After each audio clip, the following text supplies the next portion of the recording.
சம்ல இந்த மாடல்ல நம்ம என்ன பண்ண போறோம், ரேங்க் கார்லேஷன் ரிப்பீட்டட் ரேங்க்ஸ் வந்துச்சுன்னா இப்படிங்கிறது இந்த டேட்டா பார்க்குறோம். சரிங்களா?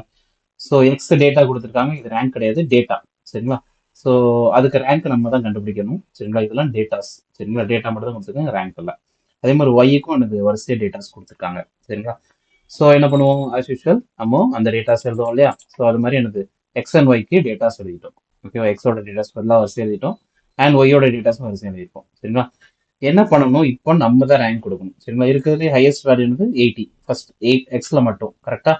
அப்போ அதுக்கு ஃபர்ஸ்ட் ரேங்க் கொடுத்துருவீங்க. கரெக்டா? ஓகே.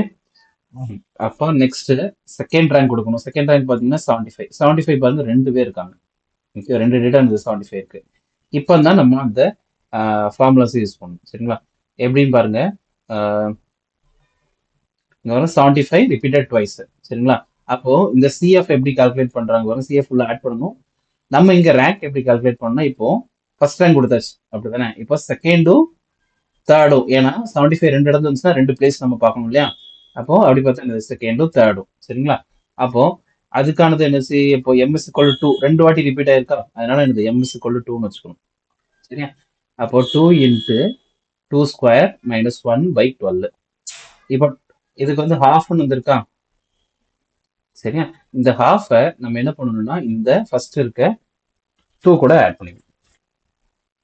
சரிங்களா? அப்போ ஹாஃப் ஆட் பண்ணீங்கன்னா 2.5, அதான் 2.5. சரிங்களா? அடுத்த ரேங்க் இங்க கொடுத்துருக்கோம். ரெண்டு இதுக்குமே 2.5 கொடுக்கணும். அப்புறம் நெக்ஸ்ட் கால்குலேட் பண்ணும்போது ரொம்ப இம்பார்ட்டண்டா இருக்கணும். 1 முடிஞ்சிருச்சு, 2 முடிஞ்சிருச்சு, தேர்ட். இந்த 3 ரேங்க்குமே நம்மளுக்கு பொறுத்த வரைக்கும் முடிஞ்சிருச்சு. சரிங்களா? நெக்ஸ்ட் ஹையஸ்ட்க்கு என்ன கொடுக்கணும், 4 தான் நம்ம கொடுக்கணும். 68க்கு என்னது 4. சரிங்களா?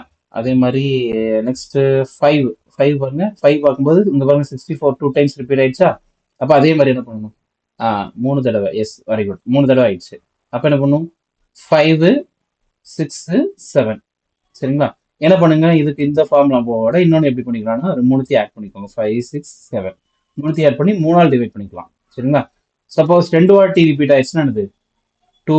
இப்போ ரெண்டாவது ரேங்க் ரெண்டு வாட்டி ரிப்பீட்னா 2 + 2/2.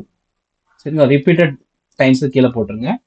அதோட ரேங்க்ஸ், அதாவது எந்தெந்த ரேங்க்லாம் ஆக்குபை பண்ணுமோ அதை மேலே போட்டு சம் பண்ணிடுங்க.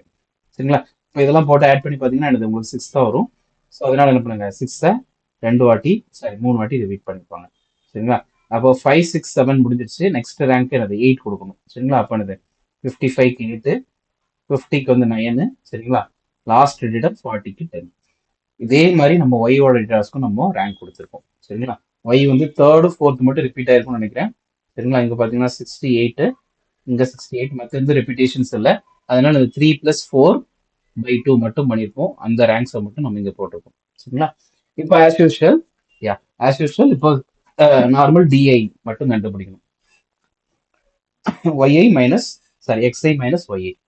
அதே மாதிரி என்னது அப்போ -1, அதே மாதிரி என்னது எக்ஸ்ஐ மைனஸ் ஒய்ஐ, அதே மாதிரி என்னது -1, எல்லா டேட்டாஸும் அதே மாதிரி வருது. சரியா? இப்போ என்ன பண்ணுவோம், டிஐ ஸ்கொயர் கண்டுபிடிப்போம். கண்டுபிடிச்சிட்டு என்னது நேரமா ஃபார்முலாஸ்ல இங்க சப்ஸ்டியூட் பண்ண வேண்டியதான். சரி, ஆல்ரெடி என்னது ரிப்பீட்டட் ரேங்க்ஸ் வந்துச்சா, நம்ம என்ன சொல்லியிருக்கோம், இந்த M square M into M square +12 அப்படிங்கிறத அதில் ஆட் பண்ணணும்னு சொல்லியிருக்கோம். சரிங்களா?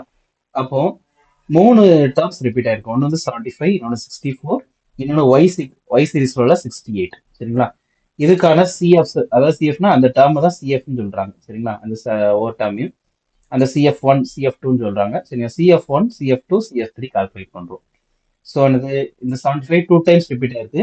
நம்ம இந்த 75 எம்னு வைக்க கூடாது, எத்தனை வாட்டி ரிப்பீட் ஆச்சோ அதை தான் நம்ம என்ன பண்ணுவோம், எம்னு வைக்கணும். சரிங்களா? m into M square -1/12. சரிங்களா? அப்போ 2 இன்ட்டு 2 ஸ்கொயர் -1/12. அப்போ இந்த 6/2 அதான் எனது ஹாஃப். இந்த ஹாஃப் என்ன பண்ணும், இந்த CF1 இருக்கு இல்லையா, நம்ம ஆல்ரெடி நினைச்சோம் இந்த சமிஷன் ஆஃப் டி ஸ்கொயர் கூட இந்த டேர்ம்ஸ்லாம் ஆட் பண்ணு சொன்னால, அப்போ இந்த இடத்துல ஹாஃப் ஆட் ஆக போகுது. சரிங்களா? நெக்ஸ்ட் 64 பாருங்க. 64 எத்தனை வாட்டி, 3 வாட்டி ரிப்பீட் ஆயிருக்கு. ஸோ அப்போ அதோட ஃபார்முலானது 3 இன்ட்டு 3 ஸ்கொயர் -1/12. ஸோ அது 24/2.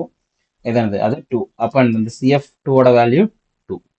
இந்த சமேஷன் டிஐ ஸ்கோரை ஆட் பண்றேன். சரிங்களா? தேர்ட் அதே மாதிரி 68க்கு ஹாஃப் ஆட் பண்ணியிருக்கோம். ஸோ என்னது ஹாஃப் ஆட் பண்ணிடுறீங்க. சரிங்களா?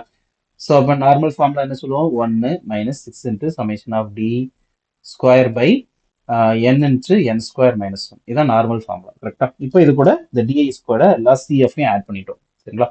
ஆட் பண்ணி you can use the calculator. சரிங்களா, யூஸ் த கால்குலேட்டர். அதெல்லாம் சால்வ் பண்ணீங்கன்னா என்ன ஆயிடுது உங்களுக்கு? 6 வெளியில இருக்குது, வெளியில இருக்குது 75 ஆகுது பை 10. இது 100 மைனஸ் 1, இது 99. சரிங்களா, இப்போ 1 மைனஸ் 450 பை 999. ஸோ இதை சால்வ் பண்ணீங்கன்னா என்னது? 0.5454. This is the rank correlation value with respect to the given data x and y. Okay, rank correlation coefficient. Okay, சரிங்களா. ஸோ இது வந்து ரொம்ப ரேரா கேட்குற சம்ஸ் தான். சரிங்களா, அந்த ரேங்க் கார்லேஷன்ல இந்த மாதிரி சேம் ரேங்க்ஸோட வர்றது. பட் சம் சுச்சுவேஷன்ஸ்ல கேட்டால் நம்ம சேர்த்துணும் அதுக்காக